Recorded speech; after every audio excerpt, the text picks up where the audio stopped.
नमस्कार दोस्तों, मेरा नाम है दिलीप और आप देख रहे हैं माय टेक्नोलॉजी इन्फो। तो भाई लोग, आज की इस वीडियो में हम बात करने वाले हैं कि मेरा एक कीवर्ड जो है वो शॉर्ट टेल कीवर्ड पे कैसे ऊपर आया है।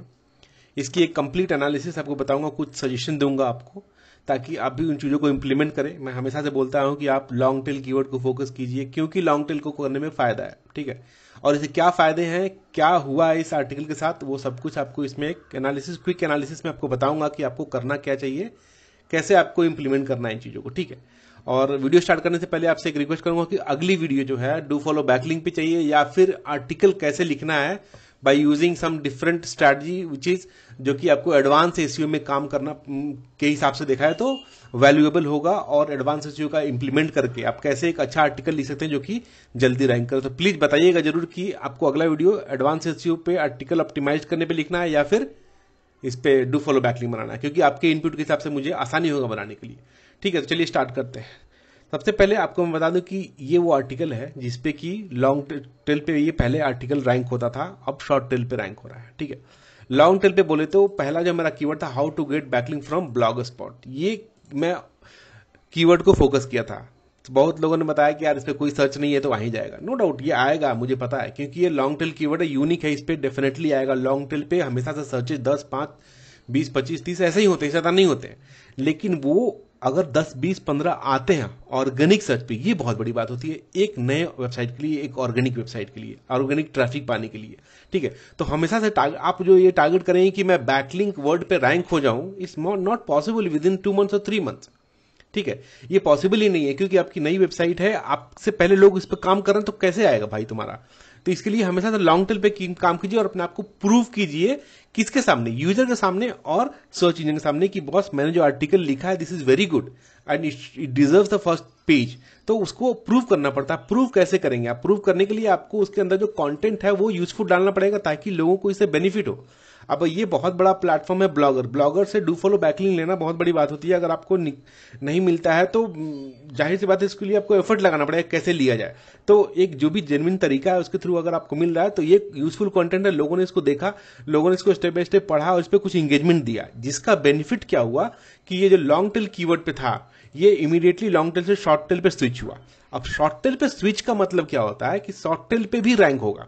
जब लॉन्ग टेल पे आर्टिकल लोगों ने खोला, लोगों ने पढ़ा, तो गूगल को भी एक इंडिकेशन गया कि भाई इस आर्टिकल पे एंगेजमेंट मिल रही है। तो गूगल इसको क्रॉल किया, इसको इंडेक्स किया और इसको रीड किया। क्रॉल करने मतलब क्या होता है, लाइन बाय लाइन आके देखता है, गूगल पढ़ता है इसको एक तरह से। उसके बॉट जो आके देखते हैं, लिंक्स देखते हैं, कहाँ पे डाला हुआ है, किसको डाला हुआ है, कितनी देर इस पर रुका है। तो एक एक चीज को स्कैन करता है आर्टिकल को, इसलिए बोला जाता है article should be proper scannable. Scannable होना चाहिए अगर आप आर्टिकल लिखते हैं तो। अब क्या है कि इसमें उसने देखा कि ये एक कीवर्ड है, ऐसे ऐसे बहुत सारे कीवर्ड मिले उसको, बैकलिंक थ्रू ब्लॉगर ये भी एक कीवर्ड है, फाइन। और इस तरह के बहुत सारे कीवर्ड मिले, स्टैटिस्टिक्स ऑफ ब्लॉगर.com ये भी एक कीवर्ड है, लोग ढूंढते हैं। Do follow backlink from blog spot ये भी एक कीवर्ड है। ये सारे अलग अलग कीवर्ड है, इन सारे कीवर्ड पे मेरा आर्टिकल रैंक हो रहा है। ट्रस्ट में, मैं सारे को खोल कर रखा हूं, आपको दिखाता हूं कि सारे कीवर्ड पे आर्टिकल रैंक हो रहा है। तो जो लॉन्ग टेल कीवर्ड का बेनिफिट ये होता है कि लॉन्ग टेल पे अगर आप बना रहे हैं तो आपकी आर्टिकल प्रॉपर स्कैन होगी, गूगल का क्रोलर उसको आएगा, पढ़ेगा, और उसके अंदर जो शॉर्ट टेल कीवर्ड्स होते हैं उनको भी वो इंडेक्स करेगा आपकी वेबसाइट के ऊपर कि हाँ भाई इस यूआरएल पे शॉर्ट टेल कीवर्ड भी यूज हुए हैं और लॉन्ग टेल पे यूज ये इंडेक्स हो रहा है, लॉन्ग टेल पे ट्रैफिक भी आ रहा है 5, 7, 10, और उस 5, 10 में इंगेजमेंट आ रही है, तो जाहिर सी बात है इसको पुश किया जाएगा ऊपर।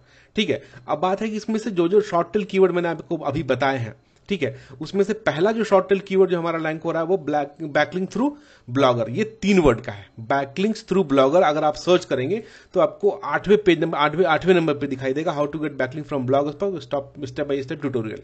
ठीक है, ये मैंने ऑलरेडी सर्च करके रखा हुआ, ये 8वें पोजीशन पे दिखेगा। अभी आप देखिएगा तो 3 वर्ड का है ये बैकलिंक थ्रू ब्लॉगर, जो कि मैंने आपको यहां दिखाया कि बैकलिंक थ्रू ब्लॉगर जो है मैंने यूज किया हुआ, यहां पे यूज हुआ है। मैं ये इस इंटेंशन से यूज नहीं किया हूं कि ये रैंक हो, लेकिन ये एक फ्लो में लिखा हुआ है जो कि रैंक हो रहा है, और गूगल की नजर में इस कीवर्ड, काइंड ऑफ कीवर्ड जिसकी वजह से वो ये किया, इसको इंडेक्स किया। आप अगर बोलेंगे कि इसी को क्यों इंडेक्स किया, गूगल चाहता तो किसी और चीज को भी इंडेक्स कर सकता था, जैसे create website from scratch, this is also ये कीवर्ड, इसको भी इंडेक्स कर सकता था, लेकिन इसको नहीं किया क्योंकि ये कीवर्ड जो है इस आर्टिकल से सिमिलर है और इस कीवर्ड में इससे सिमिलर नहीं है, तो इसने इसको पिक किया, इसको इंडेक्स किया, फाइन। अब चलते हैं तीसरा कीवर्ड जो इंडेक्स हुआ है, बैकलिंक फ्रॉम ब्लॉग स्पॉट। ये क्या था? ब्लॉगर्स था। ये ब्लॉगर था। और ब्लॉग स्पॉट पे अगला हमारा बैकलिंक्स फ्रॉम ब्लॉग स्पॉट, ये भी एक कीवर्ड है जो कि मैंने यूज किया हुआ है इसमें। यहाँ पे ये लगभग 10 जगह यूज हुआ है और हर एक अलग अलग इंटेंशन के हिसाब से यूज हुआ है। यहाँ पे ये कैपिटल में लिखा हुआ और कुछ तो इसमें यूज हुए होंगे, जैसे कि यहाँ पे है, ये इसमें आ रहा है, ये इसमें आ रहा है। यहाँ पे एक सॉलिड यूज हुआ है, एक टाइटल के अंदर जो सबहेडिंग में यूज हुआ है, और एक यहाँ बोल्ड में यूज हुआ है, 3 जगह यूज हुआ है। तो इस तरह से उसको उसने उठाया है, इसको भी एक कीवर्ड बनाकर उसको उठाया है। और ये अगर आप देखेंगे ब्लॉगर के पास ब्लॉग स्पॉट, ये ब्लॉग स्पॉट पे कितने नंबर पे आ रहा है, द बैकलिंक रूल, ये देखो 2nd पोजीशन पे आ रहा है। ठीक है, तो ये भी एक 3 डिजिट का कीवर्ड है, जिसको आर्टिकल को स्कैन किया, उसमें से फिल्टर किया कि कौन सा कीवर्ड है जो इसके सुटेबल है, और इस पेज पे उसको एंगेजमेंट मिल रही है। अब चौथा जो मेरा कीवर्ड है ब्लॉग स्पॉट बैकलिंक्स, ये 2 डिजिट का है। ठीक है, 2 डिजिट पे ये आर्टिकल आ रहा है फर्स्ट पेज पे। ये आपको क्या लगता है, ये कीवर्ड मैंने कहीं यूज किया है? नहीं किया है, this keyword is not use. लेकिन ब्लॉग स्पॉट कहीं पे भी यूज नहीं हुआ, लेकिन फिर भी इंडेक्स हुआ। क्यों हुआ? क्योंकि ये लोग जो है सर्च करते हैं ब्लॉग स्पॉट बैकलिंक्स। आप अगर कितनी बार सर्च करेंगे तो आप पूरी चीजें नहीं लिखते हैं, आप सीधे लिखते हैं ब्लॉग स्पॉट और उसके बाद बैकलिंक लिखा, backlinks from blog spot backlinks, how to create भी लिख सकते हैं, हाउ टू क्रिएट। ठीक है, ये भी मार सकते हो। तो और ये सारे कॉम्बिनेशन है। इस कीवर्ड पे अभी ये नहीं दिखाई दे रहा है, इस कीवर्ड पता नहीं कहां पे है, ढूंढना पड़ेगा। माइट भी नहीं होगा या फिर होगा, यहाँ पे 7वें नंबर पे है। तो this is another long tail keyword जिस पे हो रहा है। लॉन्ग टेल कीवर्ड के ऊपर देखा जाए तो शॉर्ट टेल कीवर्ड पे भी ये रैंक होके आया है, क्योंकि इसको एंगेजमेंट मिला। ठीक है, तो ये 3 डिजिट का था और ये 2 डिजिट का है। अब इसके अलावा और चीज बताता हूं आपको, और क्या इंडेक्स हुआ है। ठीक है, ये हो गया 3 डिजिट का। चौथा देखते हैं, स्पैम स्कोर ऑफ ब्लॉगर, ये भी एक कीवर्ड है बॉस। ठीक है, ये भी एक कीवर्ड है जो कि मैंने यूज किया हुआ। ये सारे क्या है, ये सिमेंटिक कीवर्ड्स है। ये जो है LSI कीवर्ड की तरह बोल सकते हैं, जो कि यूजर इंटेंट के हिसाब से डाला गया है कि यूजर ये भी ढूंढ सकता है कि ब्लॉगर से बैकलिंक बना रहा है तो उसका स्पैम स्कोर कितना है। आपको कंसर्न होता है कि आप बैकलिंक बना रहे हो तो स्पैम स्कोर चेक करेंगे, जाहिर सी बात है कि बिना स्पैम स्कोर चेक नहीं। तो ये यूजर के इंटेंट को, यूजर के रिक्वायरमेंट के हिसाब से लिखा हुआ आर्टिकल है, जिसमें कि ये स्पैम स्कोर फ्रॉम ब्लॉगर आ रहा है। अब स्पैम स्कोर फ्रॉम ब्लॉगर जो आया, ये कीवर्ड, ये वाला, ठीक है, इस कीवर्ड पे ये रैंक हो रहा है लगभग 2nd पेज पे, ये 11वें नंबर पे। ये 2-3-4 दिन के अंदर ये आ जाएगा फर्स्ट पेज पे। ठीक है, अब जो ये इट्स अ गुड कीवर्ड देखा जाता है, स्पैम स्कोर ब्लॉगर कितना है। अब इन सभी को मिला के आपको क्या लगता है, इन सभी को मिला के मेरे पास कितने ट्रैफिक आएंगे अगर ये कल को फर्स्ट पेज पे आते हैं? अभी सारे फर्स्ट पेज पे है। इसके अलावा एक और कीवर्ड है, demo on how to get backlinks. ठीक है, demo on how to get backlinks, मैंने इन सभी को फोकस नहीं किया, फोकस सिर्फ एक को किया था जो कि लॉन्ग टेल था, how to get backlink from blog spot. That was the main keyword which was long tail keyword. लेकिन उस लॉन्ग टेल कीवर्ड के हिसाब से जो आर्टिकल लिखा गया था, उसमें सारे सिमेंटिक चीजों को, सारी पॉसिबिलिटीज को डाला गया था जो कि यूजर एक सोच सकता है, और यूजर के हिसाब से इस आर्टिकल में उन चीजों को होना चाहिए उसके पॉइंट ऑफ व्यू से। This is called a proper drafting of article, जिसमें कि आप सभी चीजों को डाल रहे हैं और सभी चीजों को यूज कर रहे हैं, जिससे कि आपका ये होगा। आप देखेंगे demo on how to get a backlink, अगर आप सर्च करेंगे इसमें तो ये एक जगह कहीं ना कहीं यूज हुआ जी, इसमें ये हुआ। तो मैं यहाँ पे कुछ भी लिख सकता था, लेकिन demo on how to get backlink लिखने का मतलब ये था कि ये कहीं ना कहीं सिमिलर था कि यूजर ये ढूंढ सकता है कि कैसे डेमो के साथ ये किया जाए। How to get backlink with demo भी लिखेगा यूजर तो भी आ सकता है। ठीक है, हाउ टू गेट बैकलिंक यहाँ पे देखते हैं, पता नहीं आया नहीं है, विथ डेमो। ये तो पता नहीं, मेरा ही वीडियो आ रहा है।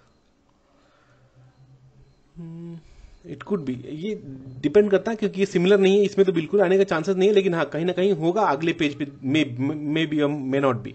How to get backlink with demo, जिसमें कि ये मेरा ये इसमें आ रहा है क्योंकि मैंने डेमो वर्ड यूज किया हुआ है इसमें, ये सभी ने डेमो वर्ड यूज किया है। तो वो इस आर्टिकल को घुमा के अगर इस कीवर्ड को यूज किया गया है इसमें, और उसी के हिसाब से अगर यहाँ पे कुछ वर्ड्स लिखे होते, एक आध पैराग्राफ लिखा होता है जिसमें कि डेमो पॉइंट ऑफ व्यू से लिखा होता, तो डेफिनेटली ये उस पर भी आता, क्योंकि उसको यहाँ पे एक इंटेंट मिलता है यूजर का। ठीक है, तो भाई लोग ये ओवरऑल कहने का मतलब ये है कि आपको इस हिसाब से लिखना है। मैंने जो थंबनेल डाला था, मैंने जो थंबनेल बनाया था, इट्स नॉट फॉर कि इट्स अ काइंड ऑफ बहुत बड़ी बात है कि बहुत बड़ी बात कि ये रैंक हो गया या समथिंग है।